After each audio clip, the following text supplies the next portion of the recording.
मेरे दोस्तों, यकीनन तहज्जुद की नमाज फ़र्ज़ नमाजों के बाद बड़ी अहम नमाज है।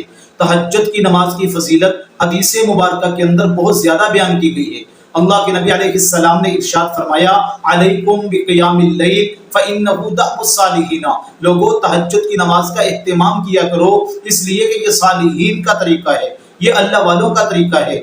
यानी तहज्जुद की नमाज पढ़ने वाला जो बंदा है, अल्लाह उसे अपना वली बना लेते हैं। और ये बात याद रखें, हमने अपने उस्तादों से सुना है, जो बंदा तहज्जुद की नमाज का एहतिमाम नहीं करता वो कभी भी अल्लाह का वली नहीं बन सकता। यानी अल्लाह का वली बनने के लिए जरूरी है कि वो तहज्जुद गुजार होना चाहिए। कुरान मजीद के अंदर अल्लाह फरमाते हैं, वल्लज़ीना यबीतूना लिरब्बिहिम सुज्जदम व क़ियामा, कि जो अल्लाह के वली होते हैं, जो अल्लाह के बंदे होते हैं, वो रात को इस हालत में गुजारते हैं कि कभी वो क़याम में होते हैं, कभी वो सजदा कर रहे होते हैं, यानी तहज्जुद की नमाज का एहतिमाम करते हैं। तो तहज्जुद की नमाज का सुन्नत तरीका क्या है, ये मैं आपको अभी बतलाता हूँ। इससे पहले ये बात याद रख लें कि तहज्जुद की नमाज का वक़्त क्या है।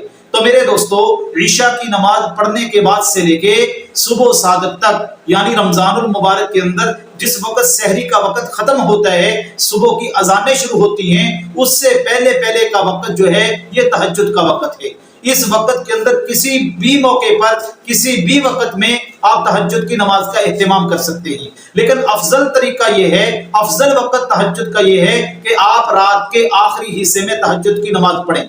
अगर कोई बंदा रात को जाग रहा है और उसे ये अंदेशा है कि मैं सो गया तो मैं तहज्जुद के वक्त नहीं उठ पाऊंगा, तो वो रात को तहज्जुद की नमाज अदा करने के बाद भी सो सकता है, ये भी कोई मसला नहीं है। लेकिन अफजल वक्त इसका ये है कि रात के आखिरी हिस्से में तहज्जुद की नमाज का एहतिमाम किया जाए। और तहज्जुद की नमाज पढ़नी कैसे है, आसान तरीका है। आप उठें, वुजू करें, उसके बाद दो दो रकते करके आपने तहज्जुद की नमाज पढ़नी है। कम से कम 2 रकते पढ़नी है, ज्यादा आप जितनी दिल चाहे पढ़ सकते हैं। 2 पढ़ लें, 4 पढ़ लें, 6 पढ़ लें।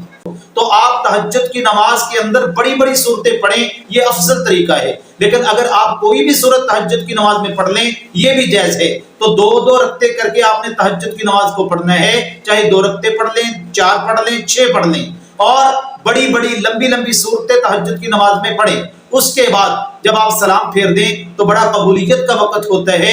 अल्लाह तबारक व तआला की रहमत बंदे की तरफ मुतवज्जे होती है। तो अपने लिए, अपने घर वालों के लिए, अपने बच्चों के लिए दुआएं करें और दिल लगा के दुआ करें और रो रो कर अल्लाह से दुआएं मांगे। तहज्जुद के वक्त जो दुआएं मांगी जाती हैं, अल्लाह उन दुआओं को कभी रद्द नहीं फरमाते मेरे दोस्तों, अल्लाह उन दुआओं को कबूल फरमाते हैं। अल्लाह तबारक व तआला इन बातों पर अमल करने की तौफीक अता फरमाए।